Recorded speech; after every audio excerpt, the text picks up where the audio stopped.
ಹಿಂದೂ ಯುವಕರಿಗೆ ಆಗಿರ್ತಕ್ಕಂಥ ಪೊಲೀಸ್ ದೌರ್ಜನ್ಯವನ್ನು ನಾನು ಖಂಡಿಸ್ತೇನೆ. ಯುವಕರು ಯಾವುದೋ ಒಂದು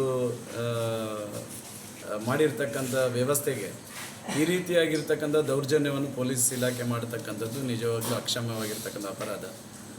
ಕಾಂಗ್ರೆಸ್ ಸರ್ಕಾರ ಬಂದಂಥ ಸಂದರ್ಭದಲ್ಲಿ ಪೊಲೀಸ್ ಇಲಾಖೆಯ ಮಾನಸಿಕತೆ ಏನು ಹೇಗಿರ್ತದೆ ಅನ್ನುವಂಥದ್ದನ್ನು ಇವತ್ತು ಸ್ಯಾಂಪಲ್ ರೀತಿಯಲ್ಲಿ ತೋರಿಸಿದ್ದಾರೆ. ಇದು ನಿಜವಾಗ್ಲೂ ಇದನ್ನು ಖಂಡಿತವಾಗಿ ಇದನ್ನು ಖಂಡಿಸ್ತೇವೆ. ಇದನ್ನು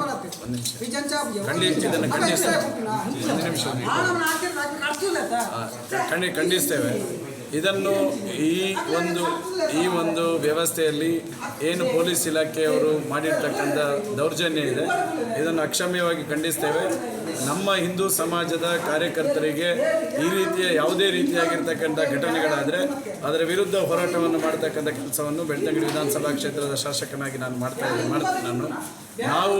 ನಾವೇನು ಪೊಲೀಸ್ ಇಲಾಖೆಯ ಈ ದೌರ್ಜನ್ಯ ನೀತಿ ಏನಿದೆ, ಈ ದೌರ್ಜನ್ಯ ನೀತಿಯ ವಿರುದ್ಧ ಖಂಡಿತವಾಗಿಯೂ ಇದು ಹಿಂದೂ ಸಮಾಜ ಹೋರಾಟವನ್ನು ಮಾಡ್ತದೆ. ಯಾವ ಕಾರಣಕ್ಕೂ ಹಿಂದೂ ಸಮಾಜದ ಕಾರ್ಯಕರ್ತರಿಗೆ ಅನ್ಯಾಯ ಆಗದ ರೀತಿಯಲ್ಲಿ ನಾವು ಮುಂದಿನ ದಿನಗಳಲ್ಲಿ ಹೋರಾಟವನ್ನು ಮಾಡ್ತೇವೆ. ಈ ಸಂದರ್ಭದಲ್ಲಿ ನಾನು ಪೊಲೀಸ್ ಇಲಾಖೆಯ ವರಿಷ್ಠ ಅಧಿಕಾರಿಗಳಿಗೆ ನಾನು ಈಗಾಗಲೇ ದೂರವಾಣಿ ಕರೆಯ ಮೂಲಕ ನಾನು ತಿಳಿಸಿದ್ದೇನೆ.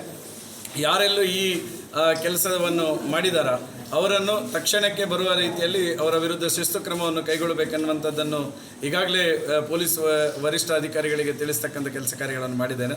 ಖಂಡಿತ ನನಗೆ ವಿಶ್ವಾಸ ಇದೆ, ಆದಷ್ಟು ಬೇಗ ಇದನ್ನು ಪೊಲೀಸ್ ಇಲಾಖೆ ಉನ್ನತ ಮಟ್ಟದ ಅಧಿಕಾರಿಗಳು ತನಿಖೆಯನ್ನು ಮಾಡಿ ನಾಳೆ ಸಂಜೆ ಒಳಗಡೆ ಇದಕ್ಕೆ ಒಂದು ಅಂತಿಮ ರೂಪವನ್ನು ಅವರು ಕೊಡ್ತಾರೆ ಅನ್ನುವಂಥ ವಿಶ್ವಾಸ ಇದೆ. ಇಲ್ಲದಿದ್ದರೆ ಖಂಡಿತ ಎಲ್ಲ ಹಿಂದೂ ಸಮಾಜ ಮತ್ತು ಭಾರತೀಯ ಜನತಾ ಪಾರ್ಟಿ ಒಟ್ಟಾಗಿ ಮತ್ತು ಪರಿವಾರ ಸಂಘಟನೆ ಎಲ್ಲ ಒಟ್ಟಾಗಿ ಇದರ ವಿರುದ್ಧ ಹೋರಾಟವನ್ನು ಮಾಡ್ತಾರೆ. ಸರ್, DSP ಅವರಿಗೆ ಇದು ವಿಷಯವೇ ಗೊತ್ತಿಲ್ಲ ಅಂತ ಹೇಳ್ತಾ ಇದ್ದಾರೆ. ಖಂಡಿತವಾಗಿ ಇವತ್ತು ಯಾರು ಹೊಡೆತವನ್ನು ತಿಂದಿದ್ದಾರೆ, ಅವರು ಯಾರು ಹೊಡೆದಿದ್ದಾರೆ ಅನ್ನುವಂಥದ್ದು ಅವ್ರಿಗೆ ಗೊತ್ತಿದೆ.